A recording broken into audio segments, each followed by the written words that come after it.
उत्तर प्रदेश विधानसभा रणक्षेत्र में तब्दील हो गई और योद्धा भी दोनों तरफ से सबसे बड़े उतरे मैदान में। एक तरफ से नेता विपक्ष अखिलेश यादव और दूसरी तरफ से मुख्यमंत्री योगी आदित्यनाथ और deputy chief minister Keshav Prasad Maurya. Akhilesh Yadav पूरी फॉर्म में है, आक्रामक तेवर, हमलावर अंदाज, और वहीं योगी आदित्यनाथ अपने इन तेवरों के लिए हमेशा से विख्यात रहे हैं। जब वो मुख्यमंत्री नहीं थे और सांसद होते थे गोरखपुर से, तब से उनके ये तेवर जगत प्रसिद्ध हैं। तो आप सोच लीजिए, जब अखिलेश यादव वर्सेज योगी आदित्यनाथ हो जाएगा विधानसभा में तो क्या दृश्य बनेगा। पिछले 2 दिनों से ये दृश्य बार बार उभर रहे हैं सदन में। कल अपराध के मामले पर अखिलेश यादव ने हमला बोला और कहा कि 5 साल ये सरकार को पता ही नहीं लगा कि उनकी पार्टी के लोग थानों में दलाली करने में व्यस्त रहे। अपराध चरम पर, पुलिस भाजपा के इशारे पर काम करती और नाना प्रकार के आरोप अखिलेश ने लगाए। योगी आदित्यनाथ खड़े हुए तो उन्होंने समाजवादी पार्टी की सबसे दुखती नब्ज पर हाथ रख दिया। मुख्यमंत्री ने कहा कि अखिलेश बाबू जान लो, ये वो सरकार नहीं है जिसमें कहा जाए लड़कों से गलती हो जाती है। यहां किसी गलती की क्षमा नहीं, किसी अपराध की क्षमा नहीं। ये डायलॉग आपको याद ही होगा। ये मुलायम सिंह यादव ने कभी कहा था और जिस संदर्भ में कहा था वो संदर्भ बड़ा विचित्र था और उसको लेकर समाजवादी पार्टी इतना समय बीत जाने के बाद भी कटघरे से कभी बाहर नहीं हो पाई। कभी आज फिर टकराव हो गया। केशव प्रसाद मौर्य और अखिलेश यादव जूझ गए। केशव प्रसाद मौर्य ने कहा कि जो विकास की बात अखिलेश यादव कर रहे हैं वो विकास क्या उन्होंने सफाई में अपने खेत बेचकर कराया था। बात ये भी थोड़ी बिलो द बेल्ट थी। खेत बेच के कौन काम कराता है भाई, है?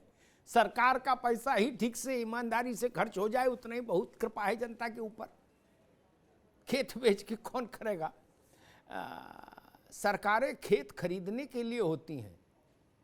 खेती बाड़ी धन दौलत बढ़े, बेचने का काम कौन करता है। खेत बिकता है गरीब का, बड़े आदमी का खेत कहाँ बिकता है। तो जब केशव जी ने कहा तो अखिलेश यादव खड़े हो गए और उन्होंने कहा कि तुम अपने पापा से पैसा लाए थे, तुमने राशन बांटा, अपने बाप के पैसे से बांटा। बात यहां तक आ गई। मुख्यमंत्री ने ठीक कहा है कि सदन में भाषा की मर्यादा का पालन नहीं हो रहा और सच्ची बात है, पालन नहीं हो रहा। बड़ी बात कही जा सकती है, बड़ा आरोप लगाया जा सकता है, बड़ा आक्षेप लगाया जा सकता है, लेकिन भाषा की मर्यादा रखते हुए लगाया जा सकता है। अटल बिहारी वाजपेयी इसका उदाहरण थे, सोमनाथ चटर्जी, इंद्रजीत गुप्ता, भूपेश गुप्ता, बहुत सारे लोग जिनके बारे में कहा जाता था कि भाई बोलते हैं कुछ तो आरोप तीखा होता है लेकिन भाषा मर्यादित होती है। अब बाप के पैसे तक बात आ गई, तेरा बाप की मेरा बाप। लेकिन ये ठीक है, अखिलेश यादव ने जिस कारण से ये निर्णय लिया था कि वो लोकसभा आजमगढ़ सीट से इस्तीफा देंगे और करहल की विधानसभा सीट को अपने पास रखेंगे, तभी समझ में आ गया था कि अखिलेश यादव अपने आक्रामक तेवरों के साथ सदन में मौजूद रहेंगे। लेकिन बात केवल सदन में तीखे तेवरों से नहीं बनेगी।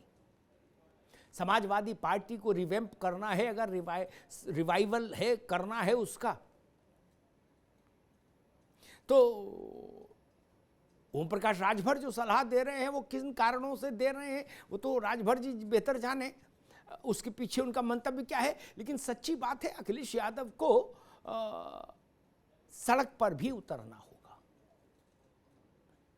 और 5 साल ये सक्रियता बना के रखनी होगी। सड़क पर जूझते हुए, संघर्ष करते हुए, लड़ते हुए दिखना होगा 5 साल। भारतीय जनता पार्टी ने जितना बड़ा अपना सांगठनिक संजाल उत्तर प्रदेश में स्थापित कर लिया है, उससे लड़ने के लिए समाजवादी पार्टी के लिए न्यूनतम शर्त होगी कि अखिलेश यादव खुद 5 साल सड़क पर संघर्ष करते दिखें। हर उस सवाल पर जो सवाल जनता को प्रभावित करता है, हर वो सवाल जो जनता को कहीं ना कहीं से उद्वेलित करता हो।